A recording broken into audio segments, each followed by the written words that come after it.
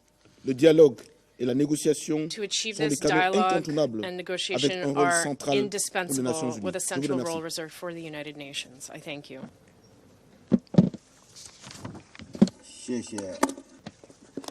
I thank the representative of Gabon for their statement. I shall now make a statement in my capacity as the representative of China. Colleagues, I also thank Executive Director Bahous, Executive Director Russell, and Executive Director Kanem for their briefings. The Palestine-Israel situation has been the source of concern for the whole world. China has always been making unremitting efforts to restore peace. On November the 21st, BRICS held its first summit since its expansion.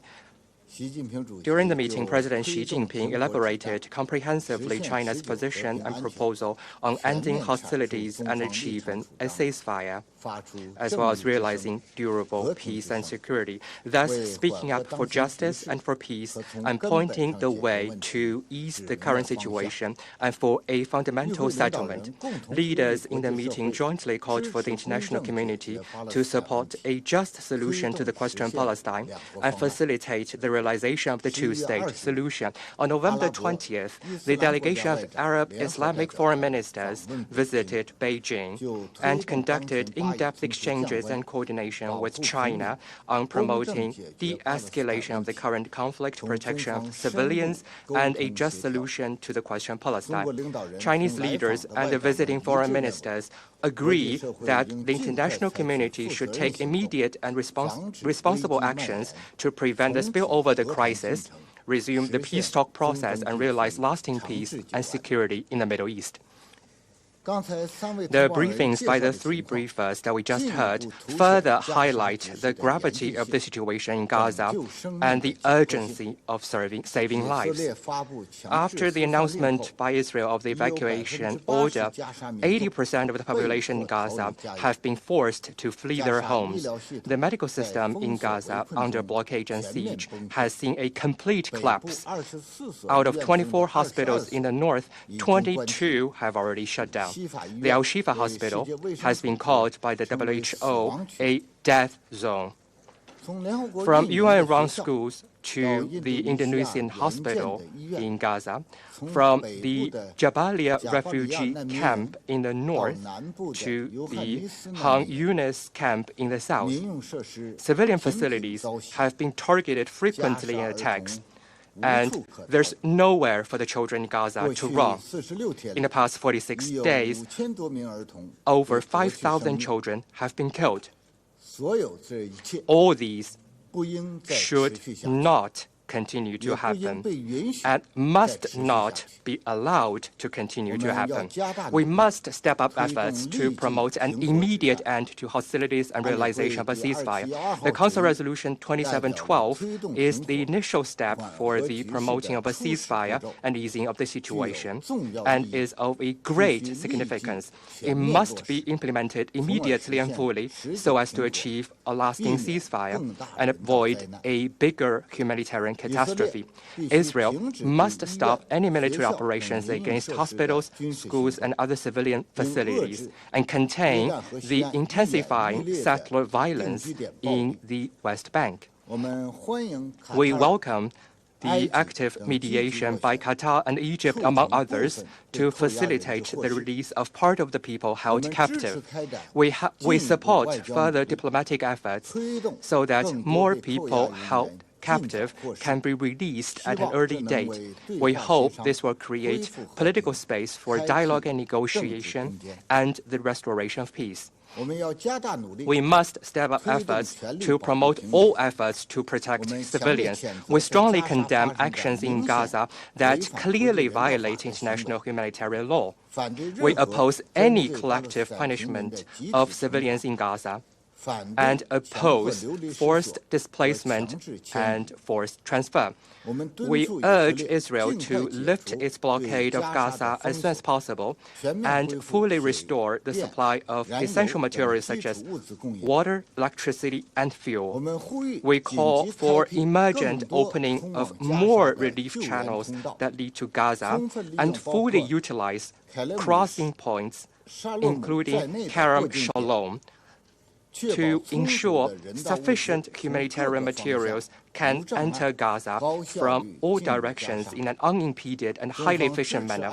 China supports further actions by this Council in this regard based on Resolution 2712.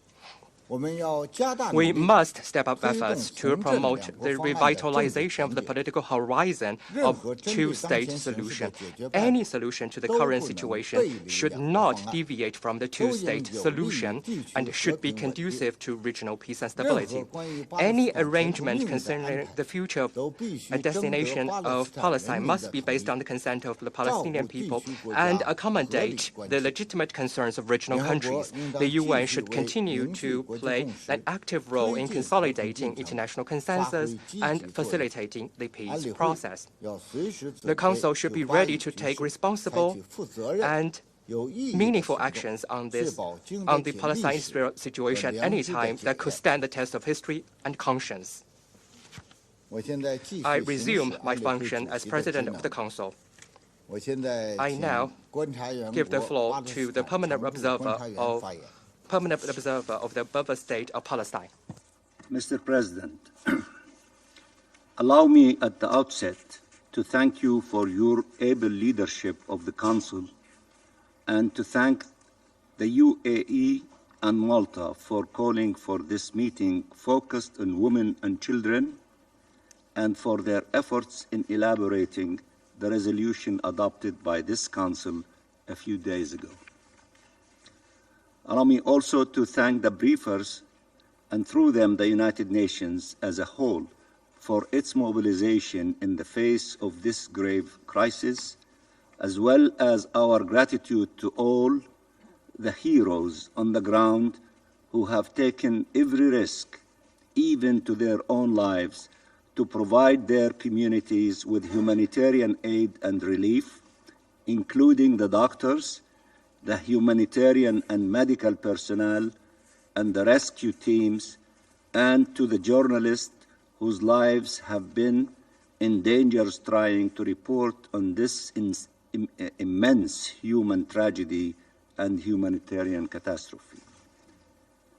Mr. President, the State of Palestine welcomes the agreement for a truce reached yesterday and expresses its appreciation to all those who contributed in reaching this agreement, especially our brothers from Qatar and Egypt. Every 10 minutes, without bombardments, a Palestinian child is saved. Hundreds of Palestinian children will not be killed thanks to this truce. We owe it to them and to all the civilians in the Gaza Strip to put a definitive end to this criminal assault on the Palestinian people. All those who contributed to stopping this madness must now work tirelessly to ensure a way forward that averts the resumption of this aggression. This is the way to protect civilians, to prevent regional spillover, to help the millions suffering this humanitarian catastrophe that we failed to avert, and to release those held captive. A resumption of the aggression would undermine all these goals. I want everyone here to think of the father who carried his wounded child and could not find a hospital to save him until he died in his arms, and he could not stop to bury him. So he carried this immense love, now transformed in unbearable sorrow, for miles, unable to stop, walking from nowhere to nowhere. I want you to remember a girl comforting her little brother with words that no child should ever have to utter after they both said goodbye to their dead sibling at the hospital. I want you to remember the small child shivering in the hospital that kept showing his wounds to another child with severe burns. I want you to remember babies lying together out of their incubators, gasping for air until the lungs of several of them surrendered, failed by all of humanity. I want you to remember these images before giving again, in a few days' time, any justification for this horrific assault to resume. In the next few days, families will be able to embrace, to mourn, to start healing the wounds that can be healed, including the families that will be reunited with loved ones who were held captive. This cannot be just a pause before the massacres starts all over again. Mr. President, the resolution of this Council was clear about the enormous tasks that need to be undertaken during this truce. Enabling rapid, safe, and unhindered humanitarian access, facilitating the provision of desperately needed humanitarian aid throughout the Gaza Strip, and rescuing and recovering the thousands who remain trapped under the rubble. This must be done immediately. The resolution also rejected the forced displacement of the Palestinian civilian population in grave breach of international law. Already, unbearably, more than 1.7 million Palestinians in Gaza have been forcibly displaced from their homes. This is inhumane. This is a crime against humanity. Israel said its aim was security, but could not refrain from revealing its true plans: the forced transfer of Palestinians. These intentions started with hints and then became explicit in interviews, memos, and op-eds by its most senior officials. Israeli leaders keep talking about voluntary resettlement, quote unquote. This is the code name for forced transfer.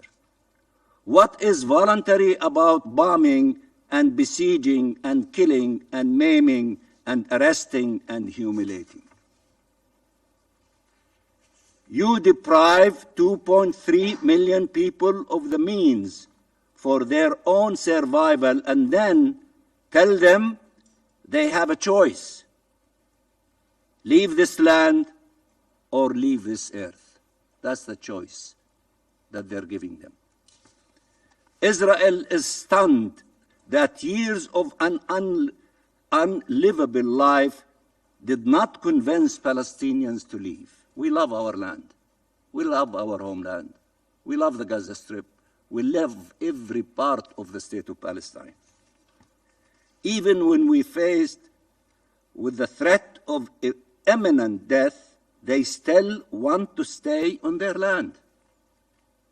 The Palestinian people are entitled to freedom and dignity on their land and in their lifetime. No more exodus and no more delay. The Nakba has to end. I repeat, the Nakba has to end. Despair, devastation, destruction will never bring security to Israel. Dispossession, displacement, and denial of Palestinian rights will never bring security to Israel. Mr. President, While Israel claims it is respecting the laws of war, it was not able to restrain itself from confessing to its crimes. Its statements, actions, and clear objectives all converged to confirm its intentions: the destruction of the Palestinian nation and of its legitimate aspirations. I repeat, their true intentions: the destruction of the Palestinian nation and of its legitimate aspirations. From calling Palestinians human animals, to imposing a siege over them, from collective punishment to calls for their annihilation, from indiscriminate, widespread, and systematic bombing to the brutal force deployed by its occupation soldiers and settlers in the West Bank, all the evidence concurred and confirmed its true objective. You have borne witness to these atrocities that are only possible due to a systematic impunity. There is no denying the suffering endured by Israeli families of the 7th of October. But Israel is not faced with an existential threat. Palestine is. Israel is not being destroyed. Palestine is. We are at the 22nd of November, and the bombs have not stopped for a single day. For now, 45 days. The assaults on the lives and dignity of our people in Gaza, in the West Bank, including East Jerusalem, everywhere in the occupied Palestine, have not stopped for a single minute. Every Palestinian family has experienced pain and loss to the core of their being and their souls. Only a few weeks ago, the Israeli Prime Minister addressed the world from the most important platform in the world, the podium of the General Assembly, and presented his vision for the new Middle East, wiping Palestine off the map. For all those outraged by the slogan, "From the river to the sea," this is the map that the Israeli Prime Minister raised here in the United Nations. This is the map from the podium of the General Assembly, erasing the nation of Palestine and the Palestinian people. Israel from the river to the sea. Israel from the river to the sea, by the Prime Minister of the State of Israel.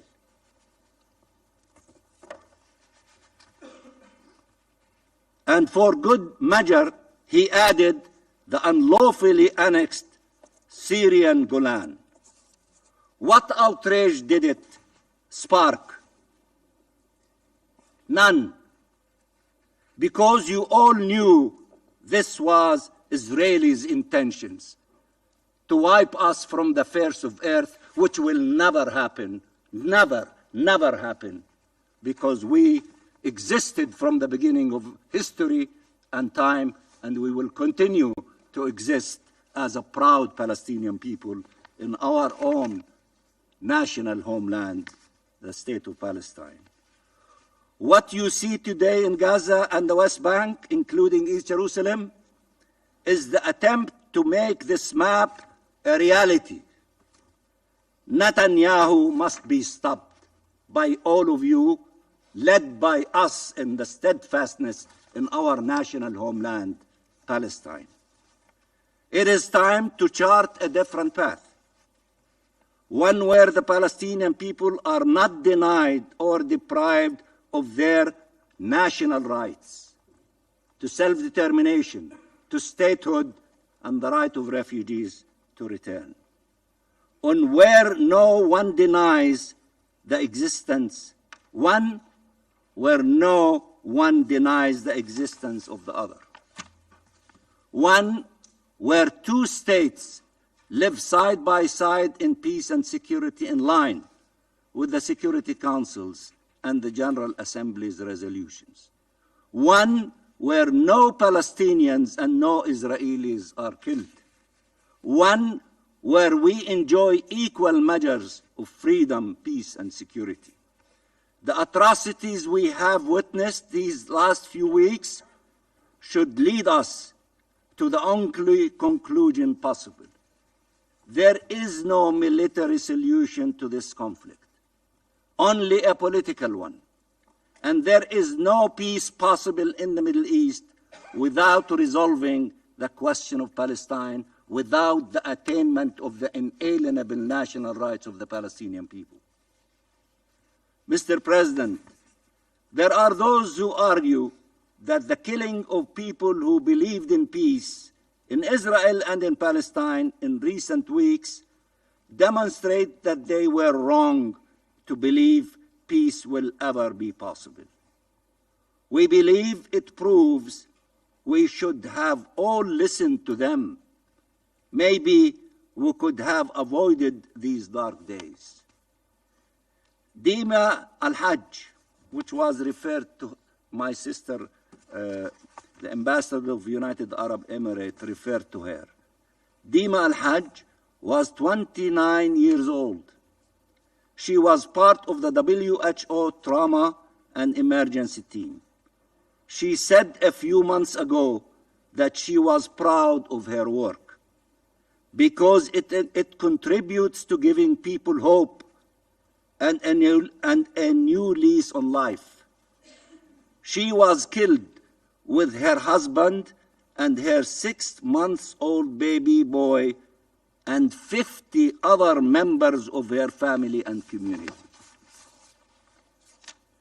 Vivian Silver was killed on the 7th of October. She kept repeating, "There is no road to peace. Peace is the road." These are her words.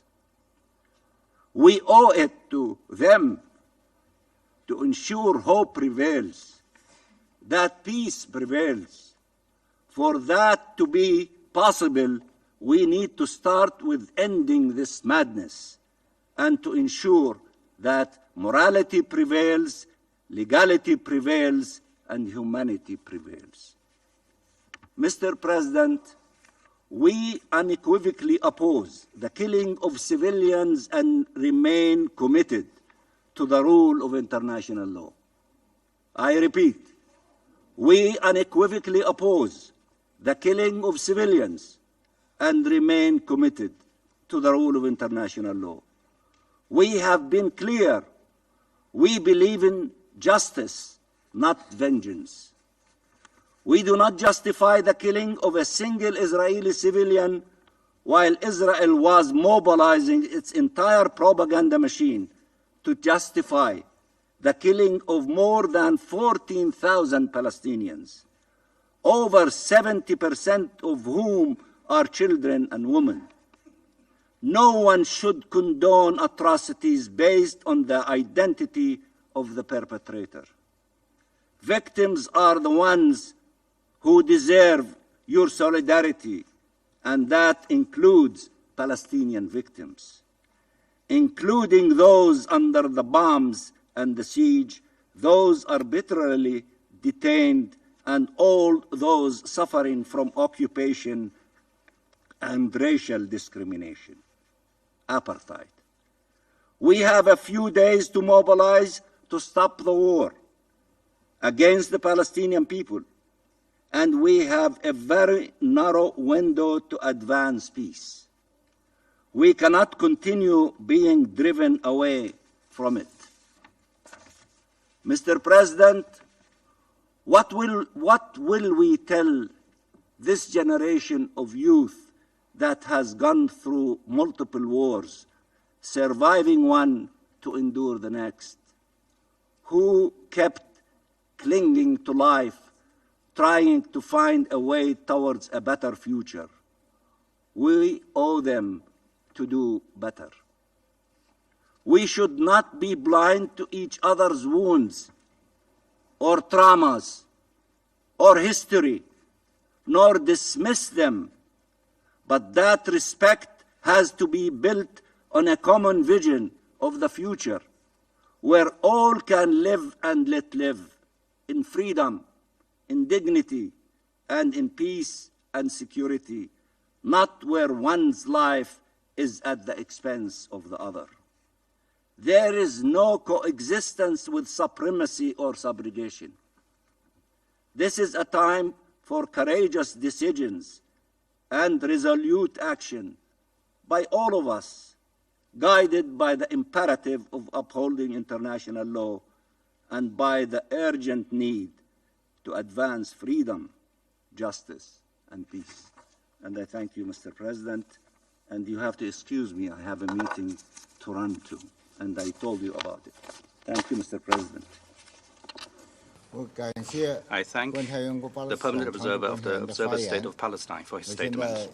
I now give the floor to the representative of Israel. Thank you, Mr. President. Mr. President, this Council's primary role is security. Yet, for close to 50 days, this Council has not advanced a solution related to its mandate. We have heard here politicized condemnations, baseless suggestions, distorted calls for calm, and extensive outcry over the humanitarian situation of only one side. Yet, what we have not heard was a single real solution. We can have many, many more briefings, debates, and emergency sessions, but if this Council cannot suggest, united, a solution that also ensures the safety of Israelis, then it doesn't address the security of both Israelis and Gazans alike. I reiterate, this war can end right now, today, without one more shot being fired. If Hamas returns all of the hostages and turns in all those who took part in the savage massacre, the war would be over immediately. This war did not start on its own, on October 8th. It started on the 7th of October with a deliberate and planned massacre, the likes of which the Jewish people has not suffered since the Holocaust. And my suggestion to end it, worthy of discussion here, and any suggestion to end it, worthy of discussion here, is only one that will bring home all of our hostages and prevent such atrocities from happening again.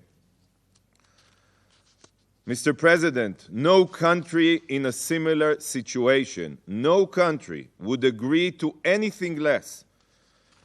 The hostage deal that was approved last night is clear proof that Israel is willing to take far-reaching steps. Try to comprehend what Israel has agreed to do last night. We are releasing terrorists who have been convicted of harming Israelis in return for women and children who were savagely abducted from their homes by these Hamas Nazis. This is the deal. But make no mistake, as soon as the pause ends, we will continue striving towards our goals with full force. We will not stop until we eliminate all of Hamas's terror capabilities and ensure that they can no longer rule Gaza and threaten both Israeli civilians and the women and children of Gaza. The Palestinian representative cannot tell you that he doesn't want also Hamas to rule Gaza. I hope the Council takes the days of this pause to advance a real solution that will help bring an end to this war, that will guarantee security rather than strengthen the terrorists committed to Israel's annihilation. This is the main concern. The time has come for this Council to tell the truth to the people of Gaza. I don't expect the Palestinian representative to tell them the truth. That Hamas is solely responsible for their situation, and that once Hamas is gone, the future can be brighter for everyone. Distinguished Council members, today's briefing focuses on women and children. Let's put aside the fact that the war in Gaza began with Hamas's mass murder, rape, and mutilation of Israeli women and children. Let's put aside the fact that there are still Israeli women and children, including babies, being held hostage in Hamas terror tunnels. As you heard today, these are mere footnotes to our briefers and to the UN. But right now, I want to ask you one simple question. Where was the UN for the past 16 years? Where was UNICEF's outcry over Hamas's indoctrination of children to become martyrs? Where was your uproar of Hamas turning children's hospitals and schools into weapons caches? Where was UN Women's outrage at Hamas treating women like property and using them as human shields? Why is it that only now you have decided to talk about the women and children of Gaza? It's not as if Gazans have been living in a utopia of human rights that, like the impression being made by the briefers, was upended by Israel 5 weeks ago. How can you have the audacity to suddenly remember Gaza's women and children after ignoring them for so many years? After the rule of Hamas, the people of Gaza, under the rule of Hamas, the people of Gaza have been continuously exploited. Yet not a single utterness of condemnation has been heard from you against Hamas's reign of terror and their poisonous brainwashing of children. Over the past weeks, you have all woken up, but sadly, not for the right reasons. All these vast, well-funded UN bodies are suddenly up in arms about the situation in Gaza because now they can blame Israel. The women and children of Gaza are only your concern if you can weaponize their suffering against Israel. And yes, they suffer. This is shameful. UNICEF doesn't really care about Gazan children, and UN Women doesn't really care about Gazan women. If you did, you wouldn't have remained quiet for the past 16 years as Hamas ruled Gaza with an iron fist. Council members, look at this picture. This is Yahya Sinwar, the leader of Hamas. And the child he is holding is a victim of UNICEF's indifference. A picture is worth 1,000 words, and this says all you need to know about Hamas's treatment of children in Gaza. Executive Director Russell, have you never seen this picture? Are you unaware of the terror summer camps that Hamas runs every year in Gaza to indoctrinate children to murder? So many Gazan children were born into a culture of hate, a culture that glorifies violence and educates kids to murder. It is a death cult that puts martyrdom ahead of life, coexistence, and the pursuit of peace. How many UNICEF reports have been written on this? None. I'm telling you, none. While we teach our children to love and accept others, the children of Gaza are taught, and they are not the one to blame, that the murder of Jews and Israel's annihilation is their life goal. They are educated on this in their schools, yes, including UNRWA schools. Why has this child abuse never bothered UNICEF? There is absolutely no chance that UNICEF is unaware of this. So, Executive Director Russell, where has your organization been all this time? Rockets have been found in children's bedrooms in Gaza. Rockets launchers were located inside a Scouts Youth Movement clubhouse.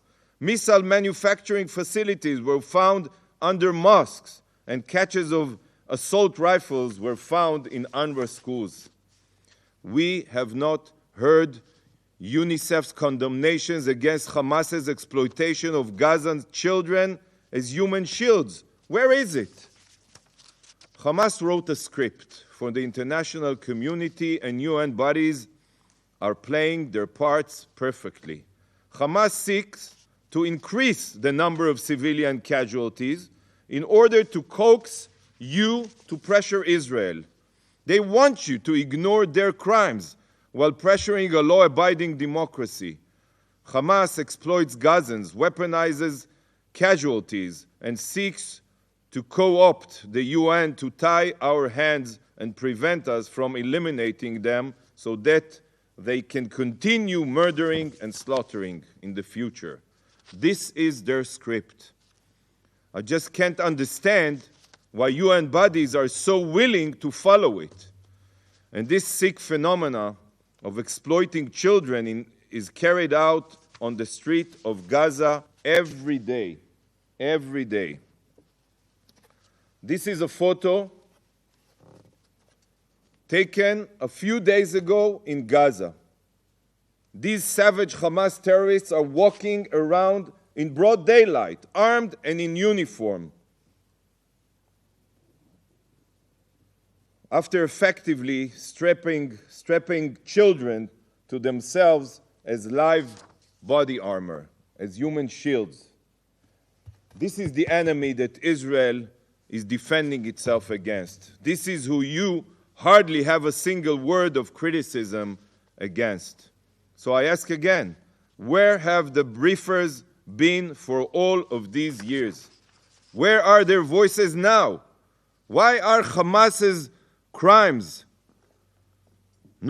almost non-existent in this briefing, when Hamas and only Hamas is solely responsible for the situation in Gaza? There's no other explanation for this other than apathy towards Gazans, coupled with burning hatred for Israel. This is not a briefing. This is an inquisition. Now, distinguished council members, I would like to turn to the second elephant in the room. Our briefers today graciously decided to mention, thank God, the hostages in Gaza, among them women, children, and the elderly. They weakly called for their return, pure lip service. But the briefers ignored a very significant fact. They overlooked the 1,300 Israelis brutally massacred on October 7th and the 8,650 wounded that are still being hospitalized. In a briefing on women and children, our briefers intentionally, and I'll explain why I say it, intentionally refused to thoroughly brief you on the barbaric acts of torture, of sexual violence, of rape perpetrated by Hamas against Israeli women and girls. I say intentionally because I have sent 2 letters to Executive Director Bajos, extensively detailing these appalling war crimes. Yet, not only did I receive no response, she also did not see it fit to detail these crimes here before the Council. So yes, this was an intentional act of omission. In a recent letter to Executive Director Bajos, I not only included written testimonies, but also concrete visual evidence. Pictures of young naked Israeli women being paraded around Gaza as the crowds jeered and cheered. UN Women also received links to interrogation of Hamas terrorists who said, loud and clear, that they were instructed to rape Israeli women. And just 2 days ago, the executive director received another letter from me with additional evidence of mass rape and sexual violence perpetrated by Hamas. This included a first responder's testimony of finding girls with their pants around their knees, semen on their back, and bullet holes in their heads, as well as pathologists identifying corpses from young girls to elderly women, raped so violently that their pelvic bones were shattered. I sent this picture of Naama Levy, who was dragged out of the trunk of a jeep by a Hamas terrorist. It's part of a video, wearing sweatpants soaked in blood around her backside. I also sent this picture of Shani Luke. Shani was dancing at the Peace Festival before she was abducted and murdered by Hamas. This is what her body looked like, with a Hamas terrorist on top of her. Look at her. Look at Shani. You want to discuss women in conflict, women's rights, women's dignity? What about the dignity of Naama Levy and Shani Luke? What about their rights as women? Sadly, to our briefers, the horrors endured by these young women are not worthy of mentioning. After all, they're Israelis, and as today's briefing has made abundantly clear, Israeli victims don't matter. Nearly 50 days have gone by since these atrocities were committed, since young girls were savagely violated, yet the world is still waiting to hear a clear public condemnation from UN Women against Hamas sexual crimes. Shame on you, UN Women. Shame on you. Is UN Women not charged with ensuring that, I quote from their website, all women and girls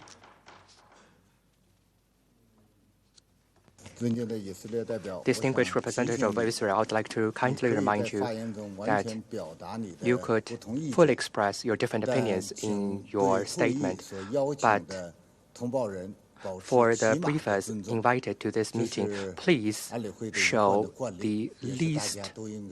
respect, at least. This is rule that everyone should obey, and I would like to invite you to continue your... Thank you, President. Is UN Women not charged with ensuring that all women and girls live a life free from all forms of violence? Doesn't the banner of UN Women website currently say #No excuses? Hasn't the world come to believe women? Hasn't the UN? To the UN and its agencies, Israeli women are not women. Israeli children are not children. The UN, with Secretary General Guterres at the helm, refuses to report on murdered, raped, and kidnapped Israelis. Every UN body stands up solely for the Palestinians, while dehumanizing Israelis. This is the policy. The UN, by choice, refuses to accept Israeli numbers of statistics. The ridiculous claim is that Israeli casualties either aren't part of the body's mandate or they have no way to verify facts provided by Israel. On the other hand, when it comes to fabrications supplied by Palestinian terrorists, and in this case directly from Hamas in Gaza, the UN treats these numbers as God's truth, without any form of verification. This is a conflict that started before the UN was even established. And throughout all of these years, the UN blindly accepts every claim and figure from one side only, without any verification mechanism, while ignoring or remaining indifferent to all Israeli data. And this is what ends up in your reports. This is what you are briefed with. I ask you all to process what I have just said. For all of you that don't understand why Israelis call out the UN, this is the reason. What would you do if you were in my place? What would you do if your children were slaughtered and your girls were raped, but the UN and its vast spiderweb of agencies, bodies, and committees stood idly in silence? take a moment to think about this. To the briefer tasked with protecting all women, girls, and children throughout the world, including presumably those who are Israeli and Jewish, I want again to look me in the eye and explain to me why you have been silent in the face of mass rape, acts of sexual violence, brutal torture, kidnapping, and murder. How is that your briefings are so one-sided when you all know that Israel does everything in its power to mitigate civilian casualties, while Hamas does everything in its power to murder civilians, both Gazans and Israelis? Don't answer me. Answer our mothers, our wives, our sisters, our daughters. Answer the Israeli public. Answer the Jewish people. At least have the courage to be honest and give us real answers. We are still waiting. Thank you, Mr. President.